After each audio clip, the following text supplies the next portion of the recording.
This is my second time coming to this event. I keep crying. It's so moving to me. My dream, my fantasy for this organization is that it's nationwide. Please. I mean, what's not to support? And also, as a singer, I know we have a limited number of performances in our throats in our lifetime, and that these performers give them away in the prime of their lives, when they have children, when they have busy lives, when they're building their own careers. That's why I'm crying. It moves me so much. They put me to shame. It's extraordinary. So be as generous as you can, please. So it's a privilege to introduce a very important person in my life. Many would say that she is an overnight success, bursting on the scene with several starring roles in a short period of time as chairman of the Metropolitan Opera, executive board member of Lincoln Center, and having just joined the Carnegie Hall board. You could say she's kind of busy. If that weren't enough, she just opened her own jewelry store on Madison Avenue, Tamsin Z. I'm modeling. And I know. It's my privilege. And in her spare time, she manages one of the world's greatest private art collections. And by the way, the Met's new Ring production was her contribution, after giving the largest gift in the Met's long history last season.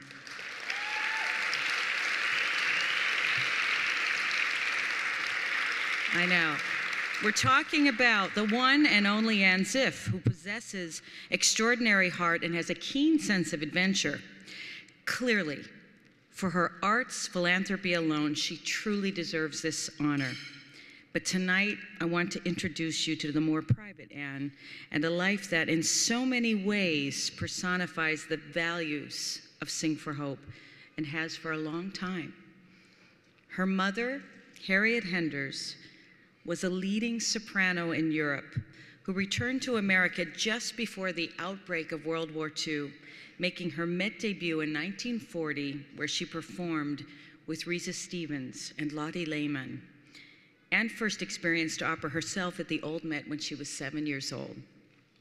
And then as a young adult, like Monica Eunice, Camille Zamora, my idols, and many other generous young artists, Ann devoted a great deal of her time and energy to public service. After receiving 3 degrees in music and social work, she became a psychiatric social worker in the New York City system. Perfect preparation for the opera world. She devoted herself to the city's most difficult cases and even won a government grant to practice psychotherapy in underserved communities on the island of St. Croix. She was a co-founder of Smile Train. For those who don't know, in the past decade, they have provided funds for over 500,000 cleft-related surgeries in more than 50 countries. Ann has also always been involved with major conservation and environmental foundations. We're honoring Ann tonight for her contribution to the arts and public service. I'd also like to honor her as my friend. Since meeting Ann through my late voice teacher, I tried to read this twice today and kept crying, sorry. My late voice teacher, Beverly Johnson, in the early 90s, Ann has been a tremendous support to me and to my daughters. I could never sufficiently thank her for her consistent warmth, kindness, and generosity. And I try not to be envious that she manages all this and is such a fit force, running miles every morning, while I am the pampered, neurotic diva. Sorry. I'm so happy, ultimately. Well, somebody has to do it. Yes. I am so happy that her star is shining brightly now, so that everyone knows what a gift she is and has been, not just to me, but to the cultural life in this city. In the wonderful spirit of Sing for Hope, it's my privilege to introduce my great friend, Ann Ziff.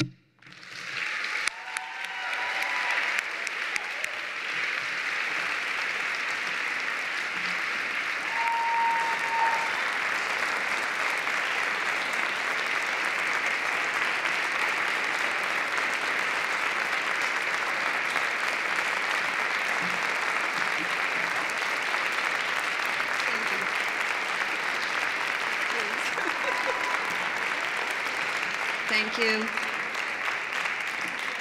Thank you, Renee. It's pretty hard to follow that. Renee has told you a little bit about me, social work and music, and that's probably why I feel such a strong affinity for and affection for Sing4Hope. My life has been surrounded by music, and I started studying music, the piano, when I was 5.